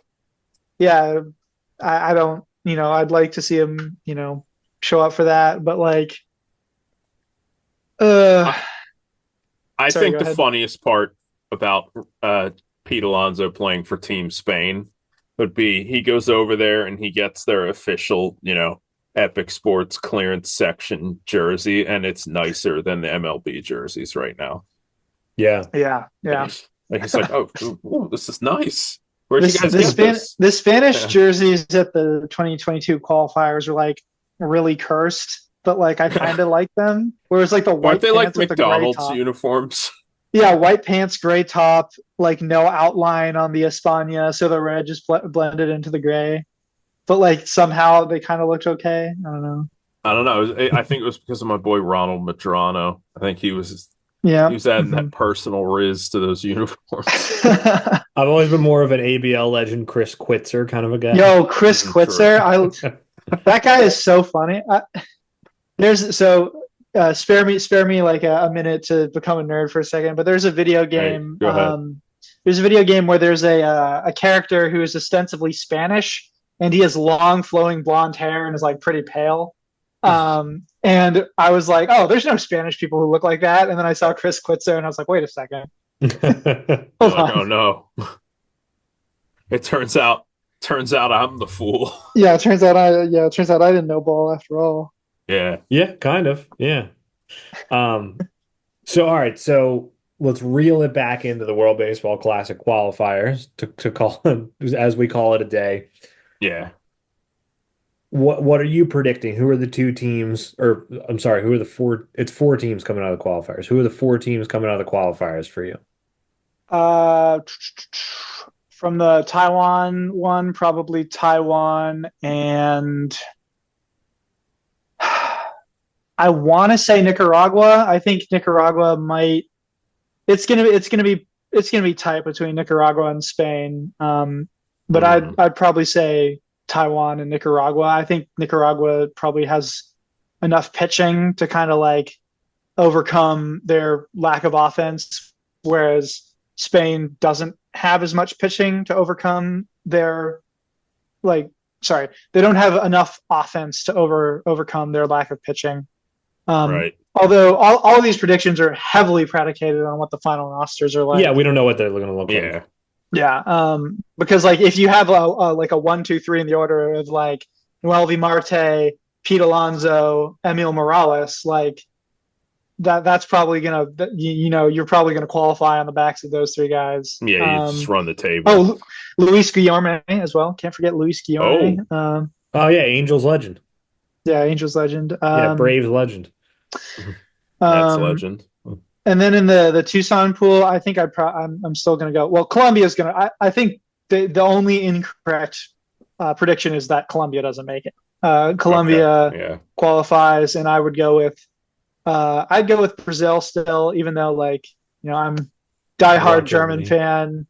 Right. I just think that Germany has like disappointed so many times in the qualifiers when like they should have been better than they were, and they just didn't perform.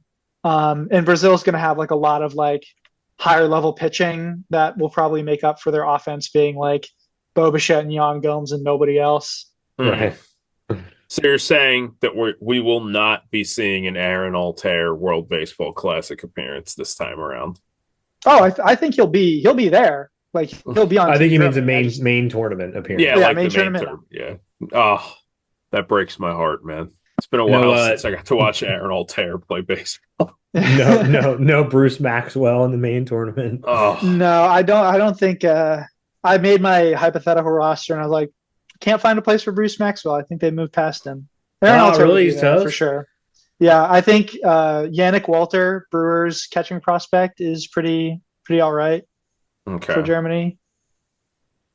Okay. Well, I mean that the true breaking news here on this podcast. We're really sorry to tell all of our fans here, but yeah, I know you guys are really holding your breath for that Aaron Altair World Baseball Classic appearance, but it sounds like we will not be seeing that, unfortunately. So, if you're holding any merch still, I would let it go while the price is still high. Giants legend Aaron Altair as well. Yeah. Oh, he did play for the Giants, didn't he? Yeah, I think he hit one home run. for us or something like that. Whoa. And it was like 1 for 10 or Nice. something like that. That's got to be a good immaculate grid. You put him on. yeah, there. yeah, Yeah. that one's pretty good. Although my See, my I- Phillies like- Giants standby is always going to be Jack Tashner, but Yep. you know, Maybe Kevin Franzen. I think he was a Giant. Darren Ruff. Mm. Darren Ruff. Darren Ruff, woof woof, Yeah. bark bark. Here we go. Yeah, his 2021 Linsanity run was pretty fun. Oh, yeah. We're sitting here as Phillies fans. We're like, dude, I thought you were going to do that, man. Why didn't you do that for the Phillies? Now Darren Yeah. Ruff, like you got to be careful with Linsanity because he did play pretty well. But when I think Linsanity, I think like Brian LaHare. You remember He him? made an appearance on my grid the other day. Well, the Cubs All-Star Brian LaHare. Yes, actually, Ta- that's Taylor's- exactly what it was. Taylor Scott's low key an immaculate grid goat because Yeah, he's 'cause he's on played a bunch for Yeah, Red Sox, Orioles, Mariners, Oakland A's, San Diego Padres, Dodgers, Red Sox, Dodgers. Whoa, okay. Astros. I'm sitting here like, ooh, okay, I'm going to remember. And I I know you finally should was. write them down. I remember. Yeah. God, I think it was like I also had a tweet about this. Like I was watching Taylor Scott. Like I was watching tape of him pitch like for the Padres or something, and I was like, this guy could be good. Like I swear to God, Yeah, funky some- delivery. some pitching inclined organization will make this man good. I know it will happen eventually, and it finally happened with the Astros. Yeah. Yeah, I mean, I was You going to know what it suggest is, like too? the Brewers or the Rays, but you know what? The Astros are just as much that team as they are. Well, no, this was God's plan because I hate the Astros for obvious reasons, and I think I will until at least all the players are gone. Like once Altuve, Bregman, Verlander stuff, once they're gone, it won't bother me as much. But at least for now, I'm like they're cheaters. I want to see them all get hurt. I don't want to, you know what I mean? Like I hate them all, and I don't actually want to see them get hurt, but I do hate them all. But and so whenever I turn on the Astros, doesn't matter who they're playing, doesn't matter. Like I want them to lose. It was nice to have something to root for in the Astros. You know what I mean? I'd tune in to see yeah. Taylor Scott, and I'd be like, you know what? Let's see a clean inning here. You know? Yeah, exactly. Apparently, Um, statistically best splitter in the majors. I think apparently, Ooh, Really? okay. yeah, or like best seam shifted splitter in the majors or something like that. See, now you're getting out. I mean, I know what you're talking about, but I can't You I know, we're can't into engage in this pitching ninja. conversation. Yeah, that's too Yeah. much. Yeah. Yeah, I'm not pitching ninja. Jacob, I would like to suggest, if you have a few more minutes, that we end with a game. Oh, I think I know Over where game. this is going. Which game? Well, wait, did you have a game in mind that you'd like to play? Me? Oh, I thought. No, I'm asking Jacob because you said you know. Oh, I thought you were gonna go with the was like the name the random like the most Elmer random Dessens. player game. We can do whatever you'd like. We can do Elmer Dessens. I We think have a we game. should. We have a game called Melvin Mora where we pull up a roster and try and name everybody on it. Or Oh God, that one takes No, a longer time. I think I that- prefer the first one. I think. This Elmer is Dessens, prime that's one. Elmer Dessens country, man. Now Come we on. could put a Yeah. stipulation on it. By the way, we could do like a Giants specific since you're a Giants fan. We could do a World Nah. Baseball Classic specific or whatever you want to do. No, Well, we we can I can. play think we normal. free range it. I'm waiting for Jacob to give us the best poll the entire year with this. Okay. Okay, yeah, I think we could just free range it. I enjoyed the one with Cosmo that you did. I was like shouting at the screen. I was like, "Say Luke Van Mill! Say Luke Van Mill! He pitched like one The tall inning guy, in MPB." Yeah, the guy who died died in a outback? hiking accident. Rip King, may his head up in Oh. heaven be Yeah, all. I the don't way want to up laugh. I don't there. want to laugh at that because it's really a shame. But like, what the hell, man? Yeah, Tall King, rest in peace. Yeah. But he like threw like one inning for the Tohoku Rakuten Golden Eagles, I think, Beautiful in MPB. Beautiful. Was this like Beautiful. you were trying to get more random than Wes Whistler? You see, like I know like the international, like really obscure international guys because of like they're easy for me to remember because they have like unique Yeah. names. But then Right, yeah. like you get to like these like Whistler, like just like the most random American name I've ever heard in my life. And I'm like, this person isn't real. Like, Yeah, can't some be guy right. who was like the bullpen catcher who got signed because everybody else got hurt so he could play that day. And you're like, yeah, you know, random guy number one. He caught one inning at the end of a game in 1927. yeah. You know? You want to All kick right. it off? Give us a name. Who you got? Rick Vandenherk. Oh, nice. Marlon's great. Marlon's great. Okay. Marlon's great. SoftBank Hawks legend. And of course, Team Netherlands legend. Yes, Rick absolute legend. Vandenberg. Isn't he involved with the national program now? Yeah, I think he's I think he's a MLB Europe ambassador. I know there's a Okay. video of he went down to Spain for some event there, but he also I think he's like in the front office of the kingdom now. Okay. Tom, who you got? Hmm. I had a couple names floating around in my head, but I didn't think they were random enough. Anybody, whatever you got. Well, real fast, Jacob, what's your like era of baseball? I'm assuming you're around our age, like late 20s, early 30s. Yeah, yeah. So like, Okay. you know, So like, mid late 2000s onward. okay, perfect. That's All right. exactly what we. I can maybe do like I think I have one guy from the 90s that I could pull, maybe like one from Okay. like the 70s, 80s. Okay. Can I hit you guys with A's legend Jarrell Cotton? Oh yes, U.S. Virgin Islands legend Jarrell Cotton. Minnesota Twin. Was he a Giant at one point? He was a Giant. Yeah, He was that a sounds Giant. right. All right, I'll give you a Legend Giant. Jarrell Cotton. I'll give you a Giant and a Philly. This is going to be a good immaculate grid. Emmanuel Burris. Oh, Ooh, okay. That Remember that him? like that rings a very like faint bell, I He think. was like a speedy middle infielder with dreads. He was terrible. he was on like the Mhm. '08 Giants, like that just absolute graveyard of a squad. He was on like the Fred Lewis Giants. If you remember that Oh, guy. you want a graveyard Giants name? Keiichi Yabu, Bay Area legend. A's and Giants, only two teams. Oh, I got one for you. Same team, Eugenio Velez. Oh. Oh. Honestly, we're just doing Giants at this point. All right, your turn. Yeah, Go ahead. Who you got? Who you got? yeah. I gotta save this one. I'll go with another Giants legend who I just learned was still playing in MLB recently, Hire Adrianza. Oh, Nice. beautiful. Yeah, I think did he's- not. He was with the Angels this year, I think, or something like that. I think he's like I always think this is so fascinating. My understanding is that like when you've made it as a baseball player is when you hit 10 years of service time. Like that's when Mhm. like all the other guys look at you and they're like, well done. You know what I You're a mean? ball player Yeah. now. I think Ray Adrianza is a 10-year service time guy. Like that's crazy Yeah. to me that Wow. for an entire decade, and I don't want to bash him because I'm sure he's a very nice guy, but for an entire decade, a Major League Baseball or multiple Major League Baseball teams looked at him and went, "Yeah, we'll roster you." Like that's crazy Yep. to me. You know what I mean? It's probably not hard to be like the 24th best guy on like 10 of the worst teams in baseball. Right, I guess yeah. so. If you just Yeah. bounce around from terrible, well, I think he won a ring with the Braves, which is kind of crazy. Well, that doesn't But- mean he was good. Yeah, I mean Eric Bruntlett won a ring with the Phillies. Who am I to judge? Yeah. Yeah. All right, who you got, Tom? Is it my turn? Okay. I'm gonna hit you with Phillies legend, and I hope I haven't used this on the podcast before, but he's one of my favorite random Phillies. I'm gonna hit you with Brian Bogasevich. Nice. Nice. I let me look this guy up, Brian. But that does not ring a bell. This dude is a giga rando. He was an Astro at first. I think he was actually like a prospect for the Astros. And then I think he just He was became not like good. a terminal 600 OPS guy.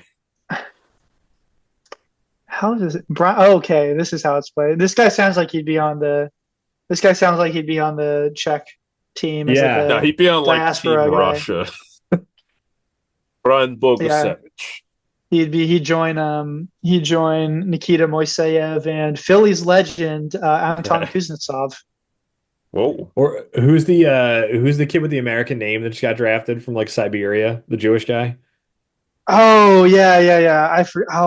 I know I His read an name like article Jeff about him. Smith. No, his name's Lyle. I can't remember. Isn't his name Lyle? Lyle? I think it's Lyle. Lyle. Who is that guy? Lyle Miller? Yeah, Lyle Miller. That's it. Yeah, Lyle Miller. Wait. That sounds right. Yeah. There's a guy from Russia named Lyle Miller. I think he was I'm assuming adopted. I think he was so adopted. they- Yeah. Now hang on. Now I got to look it up. Still. Lyle Miller Green. Okay, that's his name. Oh, he's got Lyle. 2 American names. Yeah. But adopted Yeah. from Russia as an infant. Okay, cool. Drafted by the he's White Sox. Okay. he's Drafted by the adopted White Sox. Poor from guy. Russia. I thought Yeah. he like got adopted to Russia, and I was like, where did they No, get like the it's like name Dances Lyle with Green Wolves. from? No. Yeah, Speaking of poor international player, poor Matthias Lacombe. I'm so Oh, sad French that he has guy? to be, yeah, stuck on the White Sox. All right, That's I got a name. upsetting. I got a name. I got a name. Ready? I'll give you another Phillies giant. Mike Fontenot. Oh, okay. Yeah. Oh, Remember him? Um, let's see. Uh, oh, here's a random one. Hideki Irabu. Whoa. The Yankees guy? Yeah, Yankees, Padres, Rangers, I think. Or was Nice. it? Yeah, he was on the Padres. Yeah, Whoa. Hideki that's a deep pull. Irabu. I only remember him because there's that one clip from Seinfeld where the guy's like, "How could you give $12 million to Hideki Irabu?" Is that when George's dad is airing out Mr. Steinbrenner and he goes, "How could Yeah, you trade Jay yeah, Buhner?" yeah, exactly. Yeah. Yeah, that's when he goes, "Well, my scouting department liked Ken Phelps' bat." yeah. All Yeah. right. All right. I'm going to hit you guys with a Yankees all-time great. My boy Jonathan Albaladejo. Oh my God. Wow, nice. What a last name. Holy moly. Washington Nationals, great also. Yeah, everybody who sucks finds their way onto the Nationals at some point. It's sort of a traditional stop outside of a couple of years. Yeah, exactly. Yeah. I'm trying to give you more Giants. I just had a good name and I can't remember it. Crap. Jonathan Sanchez is probably a little too obvious. Yeah, that's not enough of a rank. Okay, ready? I got one. How about Eli Whiteside? There you go. Oh. That guy dominated Roy Halladay from what I remember. Like, I don't think Roy Halladay could get him out. Who was the He's guy that just you like- said Greg Maddux couldn't get out? I think it's Tommy Hutton. Yeah, I remember you telling some story. Greg Maddux just couldn't get out some guy. Yeah, they were like, yeah, Greg, who was the toughest hitter you faced in your careir? And they're expecting like, was it Tony Gwynn? Was it George Brett? Wade Boggs, and he's like Tommy Hutton. I could not get him out. Yeah. You guys want to go around one more time? Yeah, one more time. You want to do one more, Jake? Sure, one more. Cool. Who you got? All Who right. you got? I think All it's your right. turn. This is probably like the deepest pull. Giants legend, Rickert Faneda. What the hell is that? What? He's from the Netherlands. When are we Look up- talking here? 90s, I think. No, I'm not familiar with this. 96, 93 to 96 Wow. from Amsterdam. Whoa. I'm assuming That- he was not good. Yeah, no, he was not terribly good. I think he I was talking with Roger Munter one day, who's like Giants prospecting guy, and he was like speaking about like Netherlands prospects, like what do you know who Rickert Fanida is? He was like a real prospect. I was like, really? And I looked him up. I was like, I've never heard of this person before. Well, he was a real person that was in some sense a prospect. True, yeah, He exactly. was a real prospect. Yeah. All right, Tom, one more giant. Oh, I have to do a giant. Well, I guess not, but you just be a sellout. Now you can do something else. I don't know. Now I'm feeling pressured to do a giant. Good. You could do an Oakland Day. I've been to a lot of A's games. No. I would Do a giant. I use this guy in Immaculate Grid, and I don't think he's random enough. So I'm not going to stake my claim on this. I was going to say Santiago Casilla. Yeah, But no, he's He fairly was a well known good in pull Giants for territory. Immaculate Oh, really? Grid. As a non-giant fan, I feel like that's pretty random.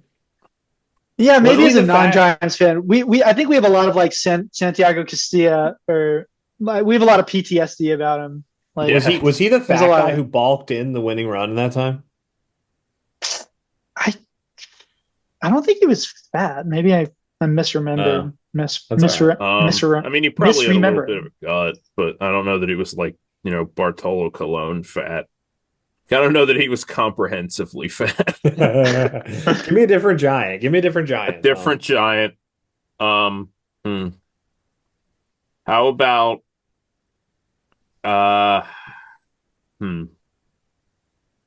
damn, there's so much pressure. I'm thinking back through like the World Series rosters, see if I can find a good rando. There's some really. Was Joaquin Arias a giant? You Yeah, I bet think he so. was. Joaquin Arias. There's a lot Beautiful. of like, especially like, yeah, Giants championship roster. There's a lot of like really, really random like filler pieces Yeah, on and this then roster. it It turns is. out like, oh yeah, also they had like a career year and they like put the team on their back like Cody Ross. Yeah, Cody, Marco yeah, Scutaro, 2010. Yeah, Edgar Jose Renteria. Guillen. Yeah. Yep. Whoa, Jose Guillen. Whoa. All right, Wasn't, I'll yeah. finish it off with one more good one. I feel good about this. San Francisco Giant, Team Australia legend, and overall Major League Baseball hired gun, Travis Blackley. Yeah. Ooh. I think he was a Giant at Ooh. one point, wasn't he? I think, yeah, he was. I'm pretty sure.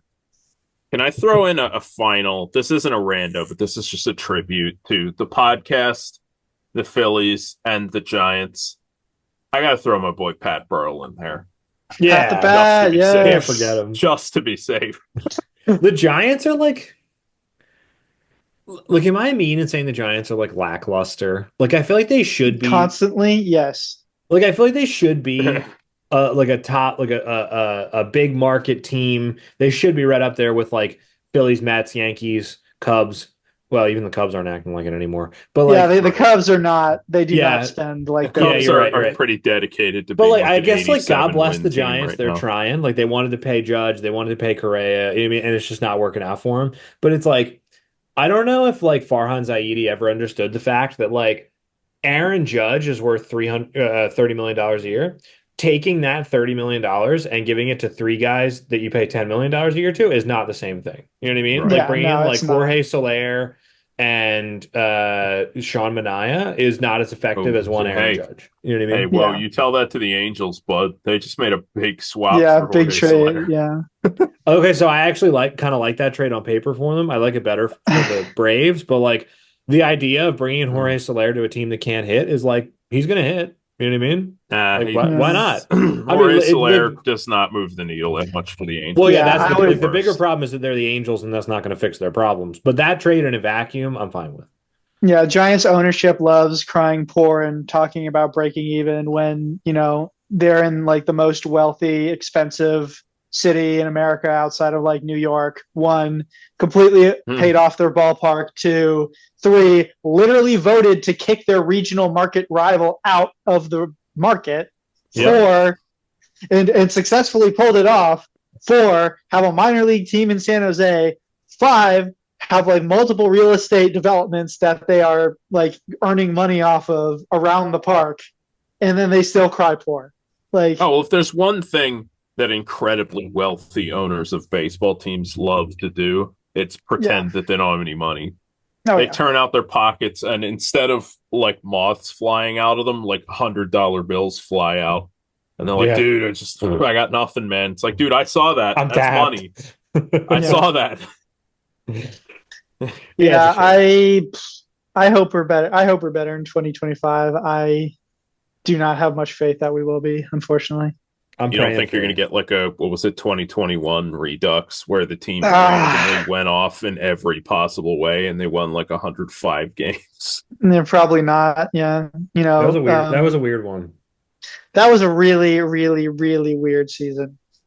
Where like all of a sudden Brandon Crawford was just amazing again, and like Yeah, and then because of that, we didn't, that plus the pandemic, we didn't sign Marcus Semien, who wanted to stay in the Bay Area. But I really liked that Mhm. that Brandon Crawford, like franchise icon, left. And in fairness, he was not any good anymore. I get it, but I really like that he left. And like, well, now we got a hole at shortstop. I think we got to bring in Nick Ahmed. oh my god, Hey, you know what? All right, we Yeah, don't have a hole at shortstop anymore. And Marco Luciano seems like he's just maybe not the answer anymore. yeah, well, I don't know. I think he might be cooked, unfortunately. Yeah. Well, you know Hey, what? at least you got Bob Melvin. Yeah, local boy at least. Yeah. Hey, we do have Well, yeah, Bryce Eldridge, and he will change our fortunes for sure. Definitely. the whole ousting the GM thing I was on board with. Making it Buster Posey the shot caller. That's It's, why I don't it's, know. Like I've never seen him work, and for all I know, it could work out really well. That's one where like if that doesn't work, there's going to be a lot of justified questions. You know what I Yes. mean? Yeah. Buster he's a little bit like he's very much a people person, which Farhan was not. And the Giants organization at many levels had a lot of dysfunction with communication and the front office not listening to what people were telling them. And hopefully Buster will remedy that and it will help things get better. Yeah. Doesn't that feel like if the Phillies signed like Chase Utley to be their GM though? Like, that's exactly. Dude, I love Chase Utley, but like, are you sure about this, guys? Yeah, are you sure about that? Yeah. I mean, so what you're saying is you yearn for the days of Brian Sabian. Oh, no, please, no. I can't go back.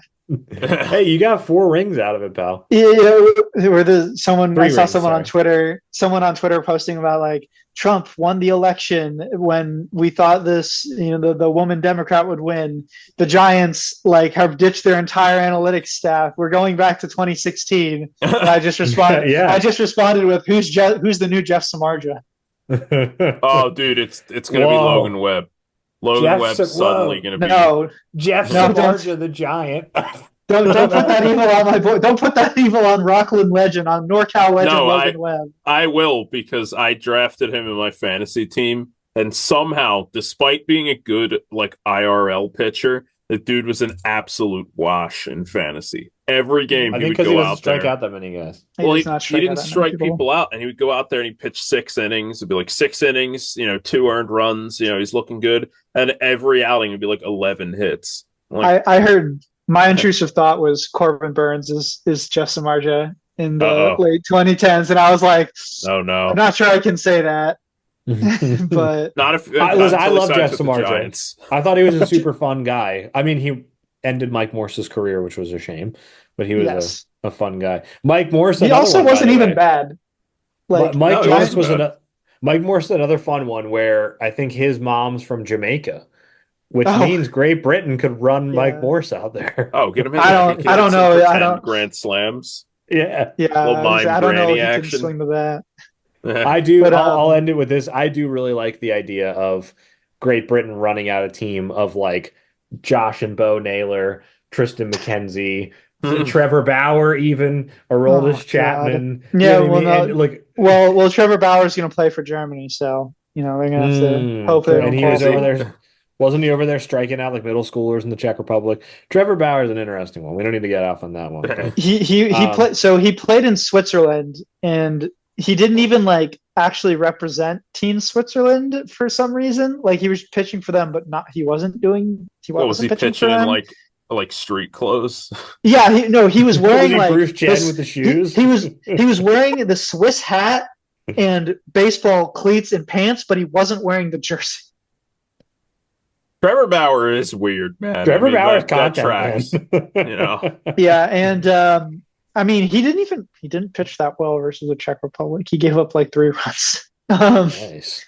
And then that one random kid in the UK took him deep in that viral video. I saw that random park. Well, that was funny, and I like to dunk on Trevor Bauer, and I really hate to have to say this, but I watched that video and I was like, I don't think he was really trying, which is upsetting because I wanted the kid to take him deep, like at max effort, Another thing about like that, like home run derby or whatever, the like batting practice was, none of those guys were real prospects of any note. Like they were all just kind of like role players or worse on like national teams that don't do much at the European Championships. Yeah. Like Bulgaria, Sweden, like those kind of countries. Oh, well, I mean, hey, don't sell Bulgaria short, man. I mean, they are the baseball capital of the world. Hey, you know what? They produced one minor leaguer, Ioannis Alexandra, or what is it, Ioannis Antonov or something like that, who played for the Cubs for like. That's all we need.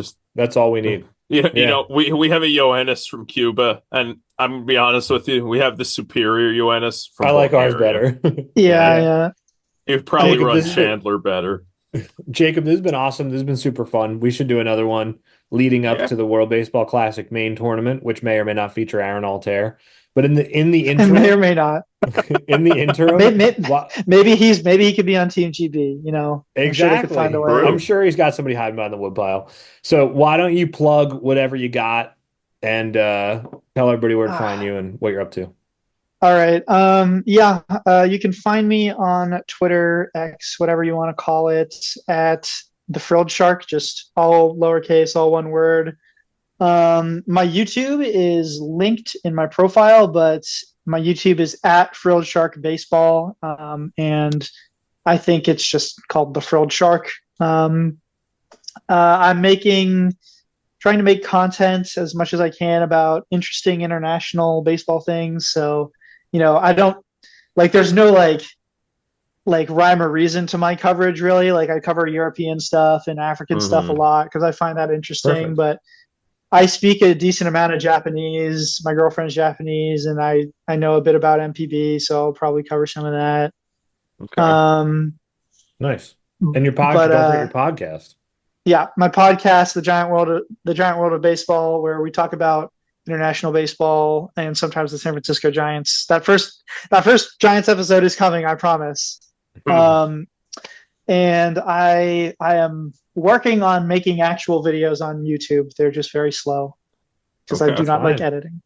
That's well, fine, keep everybody, on the edge of their seat a little bit. When are they coming? I don't know. Why don't you subscribe and find out? Exactly. I don't know. Subscribe and find out. The first one, the next video I'm releasing is going to be about the Coliseum. I was at the last game and I took a lot of video, so it's just going to be like nice. Coliseum ambience kind of stuff. Did you take any souvenirs? Did you grab like a rat out of the soda machine? No, I was tempted. I was tempted to get some dirt, but I had to be up. Like I had to be awake to drive to Sacramento like super duper early the next day. So like I had to take Bart back because like I'm big into public transit. Like I take public transit around the bay as much as possible. No, you live in the city. I mean, that's kind of how it has to be. Well, we're about to get booted, but Jacob, this has been awesome, man. Thanks so much for coming on, and we'll do it again soon. Yeah. Thanks for having me. Thanks, dude. You're the best. Thank you, Jacob. Yep.